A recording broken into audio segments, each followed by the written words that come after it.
நம்ம வீட்டில் சாமி கும்பிடும்போது வெத்தலை பாக்கு வச்சு சாமி கும்பிடுவோம். அதை என்ன பண்ணுவோம், கீழே தூக்கி போட்டுருவோம் காஞ்சதுக்கப்புறம். அதே மாதிரி முகூர்த்தத்துக்கு எதுக்காவது போயிட்டு வருவோம். அதில் கொடுக்குற வெத்தலை பாக்கையும் நம்ம அப்படியே வச்சிருந்து கீழே தான் தூக்கி போடுவோம். இனி அந்த மாதிரி கீழே தூக்கி போடாதீங்க. அந்த பாக்கை வந்து நம்ம அப்படியே எடுத்து வைக்கலாம். எடுத்து வச்சு மருதாணி அரைக்கும்போது மருதாணி கூட அதை சேர்த்து அரைச்சோம்னா நமக்கு மருதாணி நல்ல செவந்து கிடைக்கும். ட்ரை பண்ணி பாருங்கள். அதே மாதிரி வெத்தலையிலேயே நிறைய யூஸ் இருக்குது. அதையும் கீழே போடாமல் அதையும் யூஸ் பண்ணிக்கோங்க. நம்ம சர்க்கரை வள்ளிக்கிழங்கு வேக வச்சு சாப்பிடும்போது ஒரு சில டைம் இனிப்பே இருக்காது. நம்ம வந்து அதை தண்ணியில் வேக வைக்கக்கூடாது. தண்ணியில் வேக வைக்கும்போது அதில் இருக்க இனிப்பெல்லாம் போயிடும். நம்ம அதை எப்போவுமே ஆவியில் தான் வேக வைக்கணும். ஆவியில் வேக வச்சு சாப்பிடும்போது இனிப்பு அப்படியே இருக்கும். அதுவும் இல்லாமல் நம்ம சர்க்கரை வள்ளிக்கிழங்கு வாங்கும்போது கலர் வந்து நல்லா டார்க் கலராக இருக்கிறதா பார்த்து வாங்கணும். நல்லா செவந்து இருக்கணும் கிழங்கு. அப்போ தான் வந்து நமக்கு இனிப்பு அதிகமாக கிடைக்கும். நமக்கு வெந்து கிடைக்கும்போது இந்த மாதிரி ஆரஞ்சு கலரில் இருக்கணும். அப்படி இருந்தால் தான் அது நல்ல சர்க்கரை வள்ளிக்கிழங்கு. நல்லா இனிப்பும் இருக்கும். அதில் நீங்கள் நெக்ஸ்ட் டைம் வாங்கும்போது இந்த மாதிரி பார்த்து வாங்குங்க. இட்லி தோசைக்கு வடகறி ரொம்ப நல்லாயிருக்கும். ஆனால் பாருங்கள், அதில் கொஞ்சம் வேலை இருக்கிறதுனால நம்ம அதை செய்ய சோம்பேறித்தனப்படுவோம். அதை ஊற வைக்கணும், அரைக்கணும், வேக வைக்கணும். இதுக்காக நம்ம என்ன பண்ணுவோம், அதை ஸ்கிப் பண்ணிவிட்டு சட்னியோ சாம்பாரோ வேறு ஏதோ ஒரு குழம்பு வச்சு சாப்பிட்ருவோம். இனி நம்ம சட்னி தாளிக்க எவ்வளோ நேரம் ஆகுமோ அதே டைம் தான் நமக்கு வடகரிக்கும் ஆகும். அதுக்கு நம்ம பருப்பை எப்பவும் போல் ஊற வச்சு அரைச்சி எடுத்துக்கோங்க. 2 ஸ்பூன் அளவு பாத்திரத்தில் எண்ணெய் சேர்த்துட்டு நம்ம அரைச்சி வச்சிருக்க பருப்பு இந்த மாதிரி ஒரு 2 நிமிஷம் கலந்து கொடுத்தீங்கன்னா போதும். பருப்பெல்லாம் நமக்கு உதிரி உதிரியாக கிடச்சிடும். இதை நல்லா ஆற வச்சுருங்க. ஆற வச்சுட்டு ஒரு பாட்டிலில் போட்டு ஃப்ரிட்ஜில் ஸ்டோர் பண்ணிவிடுங்க. இது வந்து 3 மாதம் ஆனாலும் நமக்கு கெட்டே போகாது.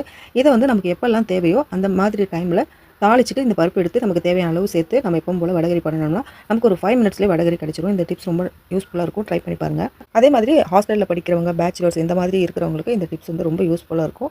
ட்ரை பண்ணி பாருங்கள். நம்ம உப்பு, புளி எல்லாம் போடுறதுக்கு இந்த மாதிரி ஜாடி வாங்கி வச்சுருப்போம். இதை வந்து ரொம்ப பார்த்து க்ளீன் பண்ணணும். நம்ம வந்து என்ன பண்ணுவோம்னா, பால் பாத்திரம்லாம் க்ளீன் பண்ணுவோம்ல, கம்பி நார் மாதிரி இருக்கும். அதை வச்சு நம்ம இதை க்ளீன் பண்ணவே கூடாது. அந்த மாதிரி நம்ம பண்ணணும்னா ஒரு 2-3 தடவை தான் வாஷ் பண்ண முடியாது. அதுக்கப்புறம் அதனுடைய கலர்லாம் போயிட்டு ரொம்ப பழசாக தெரியும். பார்க்கவே நல்லாவே இருக்குது.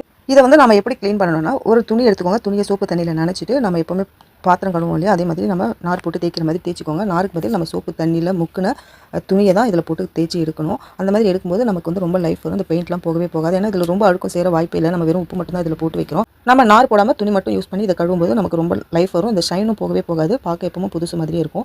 அதே மாதிரி நம்ம உப்பு போட்டு வைக்கும்போது உப்பு தண்ணி ஆகிடும் இல்லையா, நிறைய பேருக்கு அந்த ப்ராப்ளம் வரும். ஏன்னா நம்ம ரொம்ப அவசரமாக வேலை செய்யும்போது கையை அப்படியே உள்ளே விட்டு எடுத்து போடுவோம் ஈரக்கையோடலாம். அப்போ என்ன ஆகுனா இருக்கிற எல்லா உப்பும் சேர்ந்து ஈரமாகிடும். அந்த மாதிரி ப்ராப்ளம் வராமல் இருக்கிறதுக்கு நம்ம உப்பு போடுறதுக்கு முன்னாடி நல்லா வந்து காஞ்சி இருக்கணும். அந்த நம்ம போட்டு வைக்கிற ஜாடி நல்லா காஞ்சி இருக்கணும். காஞ்சி இருக்கிற ஜாடியில் அடியில் வந்து ஒரு டிஷ்யூ போட்டுக்கோங்க. டிஷ்யூ எல்லாம் துணி கூட போடலாம். ஒரு நல்ல ஒரு ஒயிட் கிளாத் கூட அது மேலே போடலாம். போட்டுட்டு அது மேலே நீங்கள் உப்பு போட்டு வச்சிங்கன்னா நமக்கு உப்புல தண்ணி சேரவே சேராது. அதில் நம்ம தண்ணியோட கையை வச்சாலும் கூட அந்த டிஷ்யூ இல்லைனா துணி அது வந்து நமக்கு அந்த ஈரத்தை இழுத்துரும். அதனால் உப்பு எப்பவும் நமக்கு தண்ணி ஆகவே ஆகாது.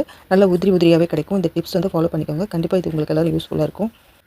உப்பு, புளி இது ரெண்டும் நம்ம எப்போவுமே கண்ணாடி பாத்திரம் இல்லைனா மண் பாத்திரம் இல்லைனா பீங்கான் பாத்திரம் இந்த மாதிரி எதுலையாவது போட்டு தான் நம்ம ஸ்டோர் பண்ணணும்.